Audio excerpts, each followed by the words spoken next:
Tinatayang aabot sa 200 fish carrier at fishing boat ang tampok sa Fluvial Parade ngayong umaga sa ika-46 na Fiesta Celebration ng Santo Niño de Bulat nitong lungsod. Ito ang pahayag ni Fiesta Directorate Ruel Granfon matapos nagsidatingan mga nagang araw ang mga fishing boat na nanggaling pa sa iba't ibang bahagi ng karagatan na mag-iisang taon na ang nasa laot. Dagdag pa ni Granfo na hindi umuwi ng Pasko at ng Bagong Taon ng mga ito, subalit uuwi sa tuwing fiesta lamang.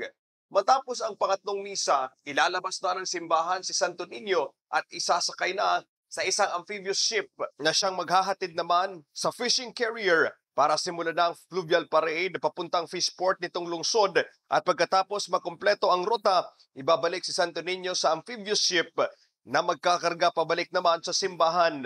Alas 10 ng umaga, gagawin ang concelebrated mass kasama si Marble Bishop Cirilo Casicas. At pagkatapos ng misa, isang kainan ang mangyayari sa gilid ng simbahan para naman sa mga bisita. Una nang sinabi na may 11 misa ang gagawin ngayong araw habang dinarayo din ang sinunog dance na ginagawa sa loob ng Paris Gymnasium. Ang fiesta ng Santo Niño dito sa lungsod ng General Santos ang dinarayo pa ng mga residente na nagmula sa iba't ibang rehiyon tuwing Enero 15 sa bawat taon na binabantayan naman ng mahigit sa 700 security personnel mula sa Joint Task Force Gensan kasama na riyan ang mga pulisya at mga force multipliers ng non-government organizations. Secure yung events and proceedings during the festivities there sa Bulacan.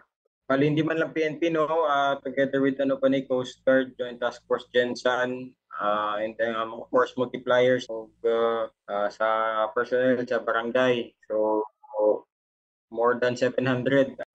Yan ang ulat mula rito sa Senior Santo Niño de Bula, dito sa lungsod ng General Santos. Para sa Bombo Network News, ito si Bombo Levi de Leon. Para sa #1 and most trusted radio network in the country, Bombo Radio Philippines. Basta Radio, Bombo!